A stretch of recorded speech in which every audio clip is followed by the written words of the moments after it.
तुमने जिस दिन अपने मन को समझा, पहला पहला पहला चरण क्या है? मन को समझना कि अच्छा ये मुझे बेवकूफ बना रहा, समझना। दूसरा काम है मन को बदलना। अब ये चैलेंजिंग काम है कि मोटिवेशन से सूचनाएं मिलेगी, बदलोगे नहीं, बदलने के लिए तपस्या करना।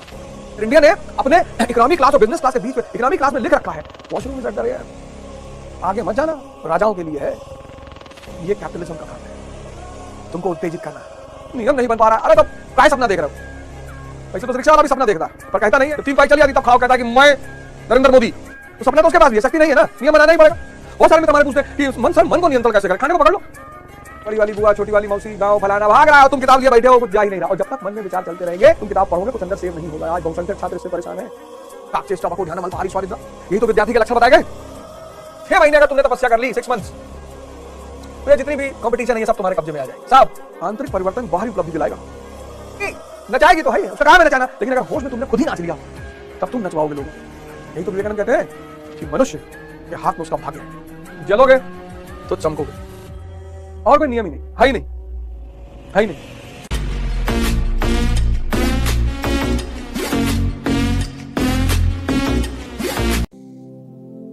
तुमने जिस दिन अपने मन को समझा, पहला चरण क्या है? मन को समझना कि अच्छा ये मुझे बेवकूफ बना रहा है।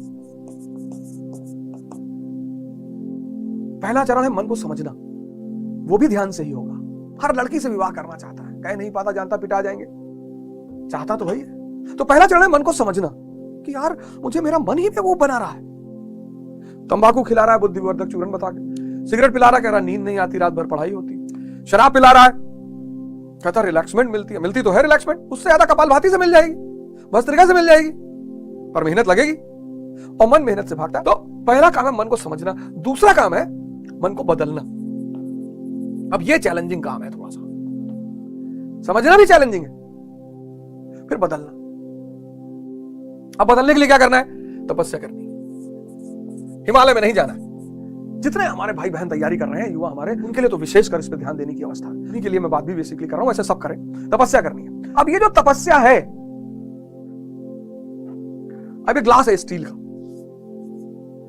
का ग्लास है। अब इस स्टील के ग्लास को जब हमें, इसका रूप मुझे बदलना है, इतने स्टील का कटोरा बनाना है, ग्लास का कटोरा, हमें ग्लास का कटोरा बनाना है। तो हम क्या करेंगे? इसको गलाएंगे। कितने डिग्री सेल्सियस पे? 1500 डिग्री सेल्सियस पे। 1500 डिग्री सेल्सियस पे ये लिक्विड बन जाएगा। इसलिए तो मैंने कहा कि मोटिवेशन से सूचनाएं मिलेगी, बदलोगे नहीं, बदलने के लिए तपस्या करना पड़ेगा। अब तुम देख लो कि तुम क्या हो, स्टील हो कि लोहा हो कि सोना हो कि चांदी हो कि हीरा हो, तुम हो क्या? इस प्रक्रिया को, तापमान देकर खुद की बदलने की प्रक्रिया को तपस्या कहते हैं। कहीं जाने की कोई जरूरत नहीं, फिर से बोल रहा हूं डेफिनेशन, तापमान देकर खुद को बदलने की प्रक्रिया को तपस्या कहते हैं। इसको साइंस में तुम मेल्टिंग पॉइंट कहते हो। ठंडक चल रही है, अब ये मन बदतमीजी करेगा, कहेगा रजाई ओढ़ के पढ़ो। रजाई ओढ़ के पढ़ोगे नींद आ जाएगी, कहेगा रजाई में पैर डाल लो। क्यों डाल रहे हो?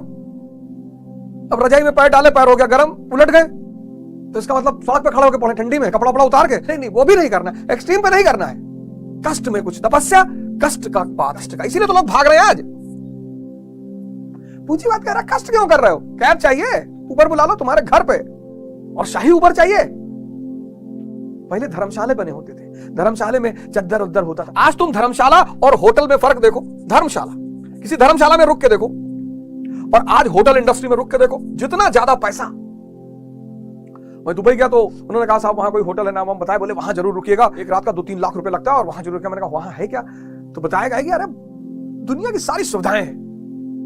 अब तुम ताज में रुकोगे, बंबई के ताज में, तो एक दिन का वो लेंगे 30,000 रुपया मिनिमम, और तुम हरिद्वार के काली कमली वाले धर्मशाले में रुकोगे तो एक दिन का लेंगे 500 रुपया। और घर जाके तुम बताओगे नहीं मोहल्ले में कि भैया धर्मशाले में, देखेगा बड़ी हे दृष्टि से, नीच गरीब, वो पैसा रख के धर्मशाला में रुके तो कहेगा कंजूस। और जब बताओगे ताज में थे और ये और वो सिनेरियो फलाना, और समंदर दिखाई पड़ रहा था, परियां निकल रही थी उसमें से, मुझे टाटा कर रही थी, अरे भैया यहां क्या है? कष्ट है। इसलिए आज आश्रम से सब लोग भागना चाहते हैं। इसलिए एक सीरीज बनी आश्रम के नाम। किसी ने उसका विरोध नहीं किया, किसी ने उसका विरोध नहीं किया। यह हमारे देश की संस्कृति का एक बहुत बड़ा आश्रम, जहां आत्मा के स्तर पर श्रम करना सिखाया जाता हो, वो है आश्रम। यहां होटल जहां निकम्मा बनाना, आप जाए रहे वो सब अलग बात है। आप होटल में रह के भी तपस्या कर सकते, कोई बड़ी बात नहीं, बस आप होश में तो रहे। शुरुआत के 6 महीने आपको ये सब खेल समझना होगा। इसका कुछ लोग क्या करते हैं ना, एक्सट्रीम पे चले जाते हैं कि आज के बाद होटल में नहीं रुकना। ऐसा नहीं है, होश में रहो ना, देख के रहो, समझ के रहो। पैसा, आज क्यों लोग पैसा कमाना चाहते हैं? सुविधा के लिए। 30,000 के होटल में रहोगे, वहां जैसे एंटर करो, गुड मॉर्निंग सर, ये वो फलाना। अब यूपीएसआरटीसी के बस में बैठते हो, कंडक्टर पेन यहां लगा रहता, हाँ टिकट बनवाए, और या खड़े होके चल रहे हो, पकड़े हो बस गोंडा फैजाबाद, 3 घंटा खड़े हो, घुटने में दर्द होने लगा, उसमें से बदल वाला खैनी बना दिया, 3 बार छींक दिए। लेकिन जब हवाई जहाज में बैठते हो, पैसा लिया है तुमसे, और भी बिजनेस क्लास में बैठे, बिजनेस क्लास में पर्दा लगा हुआ है, इकोनॉमी क्लास और बिजनेस क्लास के बीच में पर्दा लगाए हैं, पर्दा। और जैसे ही बिजनेस क्लास का यात्री बैठता है, तुरंत जूस, ये वो, मीनू, नैपकिन। तो जो लोग इकोनॉमी क्लास में बैठ के, उनको गरीबी का एहसास होता है कि यार बताओ यार। और सुनो, एयर इंडिया ने अपने इकोनॉमी क्लास और बिजनेस क्लास के बीच में, इकोनॉमी क्लास में लिख रखा है, washroom is at the rear, आगे मत जाना, राजाओं के लिए है। ये कैपिटलिज्म का काम है, तुमको उत्तेजित करना। यार एक दिन बिजनेस क्लास में बैठ के चलेंगे, कोई जरूरत नहीं। हाँ बैठो वो अलग बात बैठो वो अलग बात है, उत्तेजित मत हो। आश्रम, यहां तुमको कष्ट सहना ही पड़ेगा, ये तापमान देना ही पड़ेगा। अमित यादव, किशन सिंह, शिवम सिंह, आश्रम में सब मेरे साथी हैं, गुरु भाई हैं हमारे, छोटे हैं हमसे सब बहुत उम्र में। आशुतोष ये सब आश्रम में रह के नहीं समझ पा रहे। हम जाते हैं, बड़ा सब ख्याल रखते हैं। अमित है, आलोक है, आशुतोष है, शिवम है, किशन का फोन आता रहता है। तुम सब स्वर्ग में रहकर स्वर्ग को नहीं समझ पा रहे हो। तभी तो अमिताभ बच्चन कहते हैं, कष्ट में भी कुछ, दर्द में भी कुछ बात है। यही बात है, दर्द बदलेगा आपको। तो आप क्या करिए, जितने भी स्टूडेंट हैं जिनको अपने आप को बदलना है, वो तपस्या शुरू करिए, खड़े होकर पढ़िए, मत बैठिए। ठंडक चल रही है, टोपा मोजा सब पहन लीजिए। ऐसा ना हो ठंडक लग जाए, पता लगा 15 दिन हॉस्पिटल में पड़े हो, हमारा बाप माता रहे और गाली दे हमको कि यार मास्टरवा जो है उल्टी सीधी बात बताता रहे। खड़े होकर पढ़िए, जूता पहन लीजिए, मोजा पहन लीजिए, कैप लगा लीजिए, मफलर बांध लीजिए, खड़े होकर पढ़िए। नींद आने की संभावना है, ठंडी भी खा जा रही, खड़े होकर पढ़िए। सबसे बड़ी तपस्या का आधार जो है वो है भोजन। ठीक है, आप जिस तरह का भोजन करते हैं, वेजिटेरियन, नॉन वेजिटेरियन, जो भी करते आप करिए, वो तो प्रभु की इच्छा, वो जिस दिन मूड में आ जाएगा आपसे छुड़वा लेगा, वो सब कोई दिक्कत नहीं, आप करिए अपना भोजन। लेकिन भोजन और मन का बड़ा गहरा संबंध है। अब 4 ग्लास दूध पी लिए, 20 ब्रेड, मक्खन, 8 केला, और सुबह सुबह क्लास में आके बैठे जमाई ले रहे, मन करता पूरा मार्कर ले आके मुंह में डाल दे। अब जब तुम पढ़ रहे हो, पढ़ते वक्त की बात कर रहा हूं, 5 बजे उठो, कोशिश करो कि 5 AM पे उठ जाओ, रात में जल्दी सो जाओ। 9 से 12 तक का जो समय है वो सोने का समय है, निशाचर वाला समय, सो जाओ। नियम बनाओ, नकुल को पकड़ो, द्रौपदी का एक पति नियम है, नकुल नियम नहीं बन पा रहा, अरे तो काय सपना देख रहे हो? वैसे तो रिक्शा वाला भी सपना देखता है, पर कहता नहीं है। जब 3 बाइक चली जाती तब खड़ा होकर कहता है कि मैं नरेंद्र मोदी, तो सपना तो उसके पास भी है, शक्ति नहीं है ना। नियम बनाना ही पड़ेगा, सत्संग करना ही पड़ेगा। 5 बजे उठो, और 5 बजे उठने के बाद तुम 6 बजे तक अपना ध्यान योग करके, योग वगैरह करके तैयार हो जाओ, और 6 से 10 एक लॉट पढ़ो तुम। ये 6 से 10 जब तुम पढ़ रहे हो तो कोशिश करो कि एक रोटी, सरसों का तेल गांव से अगर मिल जाए तो हल्का सा नमक, और एक रोटी दबा के और बैठ के पढ़ो। क्योंकि खाली पेट में, जब खाली पेट है तो मन कहीं भागेगा नहीं। बहुत बड़ा सूत्र बताने जा रहा हूं, खाली पेट में मन कहीं नहीं भागता। तभी तो वो कहावत बनी थी कि भूखे पेट भजन नहीं होता, भूखे पेट ही भजन होता है। मन भाग ही नहीं सकता। बहुत सारे मित्र हमारे पूछते हैं कि मन, सर मन को नियंत्रण कैसे करें? खाने को पकड़ लो। अब ये बहुत बड़ा खेल समझना, जैसे तुम्हारा खाली पेट, ये सूत्र पकड़ना, खाली पेट मन कहीं नहीं भागता। ये सबके लिए है, जो लोग ध्यान कर रहे हैं उनके लिए भी है, जो पढ़ाई कर रहे हैं सबके लिए। खाली सूत्र को पकड़ लिए, खाली पेट मन कहीं नहीं भागता। अब एक आदमी है राम, एक आदमी है श्याम। अब राम ने क्या किया कि 15 पराठा खा लिया सुबह सुबह, पेट भर गया, पेट भर गया, मन मस्त है, पेट भर गया और मन मस्त। बड़ी वाली बुआ, छोटी वाली मौसियाओं, फलाना भाग रहा है और तुम किताब लिए बैठे हो, जा ही नहीं रहा। और जब तक मन में विचार चलते रहेंगे, तुम किताब पढ़ोगे, कुछ अंदर सेव नहीं होगा। आज बहुसंख्यक छात्र इससे परेशान है। अब शाम ने क्या किया, सुबह उठा, एक रोटी खा ली, चलो पेट खाली है, पेट खाली है तो मन भी खाली। अब पेट खाली, फिर मन भी खाली। कितना बढ़िया अवसर है मन को भरने का बाहर की चीजों से, ज्योग्राफी से, साइंस से, इकोनॉमी से। काकचेष्टा बको ध्यानम अल्पाहारी स्वानिद्रा, यही तो विद्यार्थी के लक्षण बताए गए। पाखंड को छोड़ दो, धर्म को पकड़ लो। पाखंड को छोड़ दो, धर्म को पकड़ लो। धर्म को मत छोड़ो, धर्म को छोड़ोगे तो इतनी बुरी स्थिति हो जाएगी, इतनी बुरी। पाखंड को छोड़ दो। तो मन को समझना है, मन को बदलना है। मन को बदलने के लिए क्या करना है? तपस्या करनी है। और यह है तपस्या का सिद्धांत। कष्ट उठाना है 6 महीने। 6 महीने अगर उठा लोगे, 6 महीने अगर तुमने तपस्या कर ली, 6 मंथ्स, तो ये जितनी भी कंपटीशन है ये सब तुम्हारे कब्जे में आ जाए। सब कोई बताया नहीं होगा आज तक। बाकी कहीं पढ़ो, दिल्ली पढ़ो, लंदन पढ़ो, कलकत्ता पढ़ो, न्यूयॉर्क, कुछ फायदा ही नहीं है। आंतरिक परिवर्तन बाहरी उपलब्धि दिलाएगा। 6 मंथ, 1 ईयर कर लिए, अरे तो एक बहुत ही जबरदस्त व्यक्तित्व हो जाएगा तुम्हारा। कुछ भी करो। 5 साल कर लिए, तब तो भारत के प्रधानमंत्री मोदी जी उसका सबसे बड़ा एग्जांपल है। वो कौन सा हार्वर्ड और येल से पढ़े हुए हैं, किसी ने उनको यह सूत्र बता दिया, कहते हैं, पता नहीं, मेरी तो कभी मुलाकात नहीं, ना मेरी बातचीत है, और मैं मिलना भी नहीं चाहता। मैं कौन सा ठेकेदार बिजनेसमैन हूं कि मुझे ठेका लेना है। भारत के प्रधानमंत्री इतने बिजी आदमी है, उनसे क्या करेंगे मिलके। मैं तो गुरु महाराज से मिलना चाहता हूं, अग्रानंद महाराज जी से। संत महात्मा कहीं भी, तो कोयम्बटूर गया आश्रम में, वहां रहा 1 हफ्ते। सदगुरु जी के आश्रम में बड़ा आनंद आया। पंडित रविशंकर जी का एक प्रोग्राम था एक बार इलाहाबाद में, वहां गया। आशुतोष महाराज जी तो सीधे तौर पे उनसे जुड़ा ही हुआ हूं। कहता है ना रंचो 3 इडियट में कि जहां जहां गंगा बह रही है पानी पी लो। तो 5 साल कर लिया प्रधानमंत्री मोदी जी, उससे बड़ा एग्जाम्पल कोई है ही नहीं। बताओ किस स्कूल से पढ़े हैं, किस कॉलेज से पढ़े, कोई बात नहीं। राजा समझदार होना चाहिए। पढ़ाई क्या मतलब है, एक से एक पढ़े लिखे लोग। बड़ा प्रश्न उठता है मोदी जी की पढ़ाई पर। आज मैं इस बात को स्पष्ट कर दूं कि शिक्षा राजा लेकर क्या करेगा।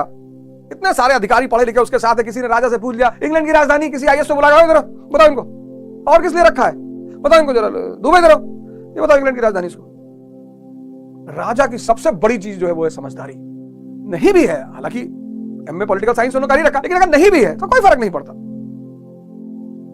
कोई फर्क नहीं पड़ता। राजा की शिक्षा और दीक्षा से कोई फर्क नहीं। लेकिन राजा तपाया उन्होंने, गलाया अपने आप को। एक से एक लोग एमएससी फिजिक्स सिगरेट की दुकान के सामने खड़े होकर सिगरेट पी रहे हैं, और चर्चा किस पे कर रहे हैं? रैशनलिज्म पे। इमैनुअल कांट ऐसा बोलता है, जर्मनी और डेविड ह्यूम और डेकार्ट्स और स्पिनोजा और Leibniz, Shankar bloody I don't talk about Indian philosophers. लो, मोदी जी तो नहीं पीते क्योंकि ध्यान ही है ना, जरूरत ही नहीं है। भाई शराब नहीं पीते। आया था बिडैन, बेचारे जूस का ग्लास लिए खड़े होते, तो उसने बताया कि अगर आपके हाथ में लिकर नहीं है तो हाथ चेंज के उस पर फंसने लगे कि यार ये सब काय समझा रहे हो फालतू का नियम हमको कि जूस से साथ में पकड़ने चाहिए, साथ में मेरी मर्जी में मैं किसी हाथ में पकड़ूं, मैं भारत का प्रधानमंत्री हूं। तय किया, उस पर ट्रोल किया उनको कि मोदी जी फालतू में हंस रहे थे। अच्छा हंस रहे थे कि तुम बिडैन, तुम राष्ट्रपति के सिवा कुछ नहीं बन सकते जीवन में, और मैं भगवान बनने के रास्ते पर हूं। और एक बार व्यक्ति भगवान बनने के रास्ते पर, उसके लिए कौन सा नियम? ये देखो 5 साल, और अगर 14 साल कर लिए तो भगवान। अब तुम डिसाइड कर लो कि कितने साल कष्ट झेलने हैं तुम्हें। कुछ लोग कहते हैं ना, भैया हमारी पूरी जिंदगी कष्ट में बीत गई, क्योंकि तुम अध्यानी हो। जिंदगी नचाएगी तो है ही है, जिंदगी नचाएगी तो है ही है, उसका काम है नचाना। लेकिन अगर होश में तुमने खुद ही नाच लिया, तब तुम नचवाओगे लोगों को। मैं बार बार रिक्शा वाले का एग्जांपल लेता हूं। वो रिक्शा वाला देखो कितना श्रम कर रहा है, कितना नाच रहा है, पर होश में नहीं। अगर वो होश में रिक्शा चलाना, ध्यान में रिक्शा चलाना शुरू कर दे, 2 साल, 3 साल, मैक्सिमम 4 साल, 5 साल बाद पूंजीपति हो जाएगा वो। लेकिन वो तो कह रहा भैया सब यहाँ लिखा है, तकदीर में माथे में सब लिखा है। माथा है कि लेटर पैड है? यही तो विवेकानंद कहते हैं कि मनुष्य के हाथ में उसका भाग्य है। अगर उसे तपस्या का सिद्धांत समझ में आ गया, कष्ट देना शुरू कर देगा। जैसे ही कष्ट देगा वैसे ही परिवर्तन शुरू हो जाएगा। जैसे ही ताप देगा टेम्परेचर, वैसे ही गलना शुरू हो जाएगा। और जैसे ही तुम गलना शुरू करोगे, चमकने लगोगे। यही तो सूरज है, यही तो सूर्य है। तापमान है उसके अंदर। चंद्रमा मामा है। किसी ने कहा, किसी स्त्री ने कहा कि चंद्रमा हमारा देवर है, मामा है, शक्ति विहीन, दूसरे की रोशनी में चमक रहा है, इसलिए मामा है।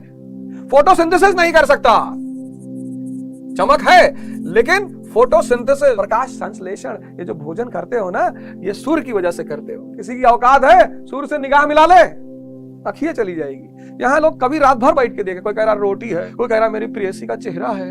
सब दुखियारी लोग चंद्रमा को पकड़े हुए हैं। कोई नहीं कह रहा सूर्य सी महबूबा हो मेरी, ऐसा मैंने सोचा था। कह रहे हैं चंद्रमा सी मरी हुई महबूबा। सूर्य भगवान पिता शक्ति, पूरे संसार पूरे दुनिया का ऊर्जा स्रोत। अभी जाओ देखो खेतों में हरा हरा बाली लगी होगी, किसकी? गेहूं की हरी बाली। अभी जब सूर्य की किरणें पाएंगी तब प्रकाश संश्लेषण होगा, फोटोसिंथेसिस, क्लोरोफिल है ना उसमें। फिर ये हरी हरी बालियां गेहूं की पीली हो जाएंगी। तभी तो गाना बना था, मेरे देश की धरती सोना उगले उगले हीरे मोती। सोना यानी गेहूं और चावल, मोती यानी कपास, हीरा मतलब गन्ना। उसको जब पेरा जाता है तो शीरा निकलता है, शीरे से शराब बनती है। ऐसे गन्ने हीरे को जब तराशा जाता है तो उसकी कीमत बढ़ती है। पहले गाने ऐसे लिखे जाते थे, सूफी संत लिखते थे गाने। मेरे देश की धरती सोना उगले, ये क्या है? एग्रीकल्चर, कृषि नीति है भारत की। पहले गाना बनता था कि मेरा जूता है जापानी, ये पतलून इंग्लिशतानी, सर पे लाल टोपी, फिर भी दिल है हिंदुस्तानी। ये गाना नहीं है, ये भारत की फॉरेन पॉलिसी है, विदेश नीति है। टेक्नोलॉजी कहां से लाओगे? जापान से। जूता है जापानी, पतलून इज्जत कौन बचा रहा है? ब्रिटेन धन दे रहा है। मेरा जूता है जापानी, ये पतलून इंग्लिशतानी, सर पे लाल टोपी रूसी। फॉरेन रिजर्व खत्म हो चुका है, ऊर्जा तुमको रूस दे रहा है। कुछ भी भारत का नहीं है दिल छोड़कर। ये विदेश नीति थी भारत की। अब तो गाने भगवान क्या बताएं। खैर, जलोगे तो चमकोगे, और कोई नियम नहीं है, और कोई नियम ही नहीं है, और कोई नियम ही नहीं है ही नहीं, है ही नहीं, है ही नहीं। जलोगे तो चमकोगे। देख लो, ये भी चमक रहा है दूसरे की रोशनी से। ये स्टार है, ये सैटेलाइट है, इसको स्टार नहीं कहते। जय हिंद, जय भारत।